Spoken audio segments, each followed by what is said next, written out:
আমি ক'ব লাগিব যে যি সময়ত শিশুৰ প্ৰতি সুৰক্ষাৰ দায়িত্ব বৃদ্ধি কৰিছে চৰকাৰে, শিশু শ্ৰমিকসকলৰ লগতে একাংশ শিশুক নিৰাপত্তা দিবৰ কাৰণে সুখী আইন আনিছে, তেনে সময়ত দেখা গৈছে যে দবকাৰ ভিতৰুৱা এখন অঞ্চলৰ এগৰাকী কাঠমুল্লা বুলি ক'ব পাৰি, এক ধৰণৰ মৌলবীৰ পোছাকধাৰী এগৰাকী ব্যক্তিয়ে শ্লীলতা হানি কৰিছে। ইয়াক আমি ধিক্কাৰ জনাইছোঁ জাতীয় সংগ্ৰামী সেনা অসমৰ ফালৰ পৰা।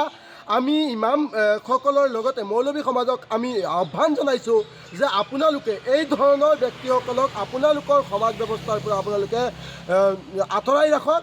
লগতে হোজাই জিলা প্ৰশাসকক আমি অনুৰোধ জনাইছোঁ যে এনেধৰণৰ লম্পটৰূপী একাংশ কাঠমুল্লাক অতি শীঘ্ৰে গ্ৰেপ্তাৰ কৰি জেললৈ প্ৰেৰণ কৰিব লাগে আৰু এনেধৰণৰ শিশুৰ প্ৰতি যি লোভনীয় দৃষ্টি, সেই দৃষ্টি যাতে তেওঁলোকে নিক্ষেপ কৰিব নোৱাৰে, সেই ধৰণৰ তেওঁলোকে লম্পট চৰিত্ৰৰ লোকসকলক যাতে সদায় আৰক্ষী প্ৰশাসনৰ লগতে ইমাম সমাজেও আচলতে বয়কট কৰিব লাগে, সেই কথাটো আমি স্পষ্টভাৱে ক'ব বিচাৰিছোঁ জাতীয় সংগ্ৰামী সেনা অসমৰ ফালৰ পৰা। লগতে ক'ব বিচাৰিছোঁ যি সময়ত শিশুসকলক একমাত্ৰ নিৰাপত্তাৰ স্থান হিচাপে মুক্তাসমূহত দিয়া হয়, তেনে সময়ত যদি একামৰ লম্পটৰূপী কাঠমুল্লাই আচলতে এনেধৰণৰ কুকাৰ্য কৰে, তেতিয়াহ'লে কোনো পধ্যেই মানি লোৱা নহ'ব। আমি এই কথা স্পষ্টভাৱে ক'ব বিচাৰিছোঁ জাতীয় সংগ্ৰামী সেনা অসমৰ ফালৰ পৰা।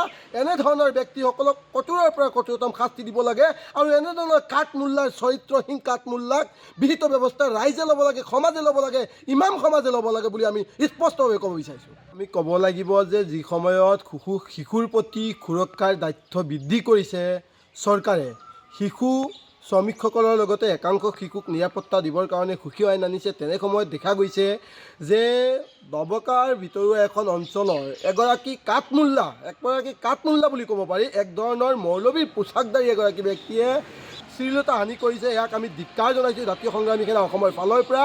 আমি ইমামসকলৰ লগতে মৌলবী সমাজক আমি আহ্বান জনাইছোঁ যে আপোনালোকে এই ধৰণৰ ব্যক্তিসকলক আপোনালোকৰ সমাজ ব্যৱস্থাৰ পৰা আপোনালোকে আঁতৰাই ৰাখক।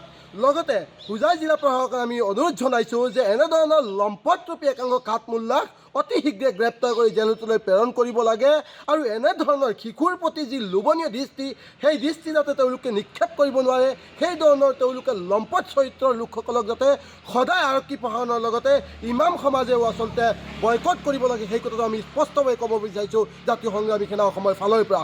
লগতে ক'ব বিচাৰিছোঁ যি সময়ত শিশুসকলক একমাত্ৰ নিৰাপত্তাৰ স্থান হিচাপে মুক্তাসমূহত দিয়া হয়, তেনে সময়ত যদি একামৰ লম্পটৰূপী কাঠমুল্লাই আচলতে এনেধৰণৰ কুকাৰ্য কৰে, তেতিয়াহ'লে কোনো পধ্যেই মানি লোৱা নহ'ব। আমি এই কথা স্পষ্টভাৱে ক'ব বিচাৰিছোঁ জাতীয় সংগ্ৰামী সেনা অসমৰ ফালৰ পৰা।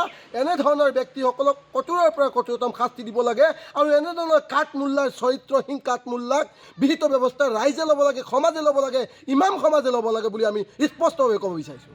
যিকোনো খবৰৰ বাবে যোগাযোগ কৰক 7099017330 লগতে 7099017110 নম্বৰত।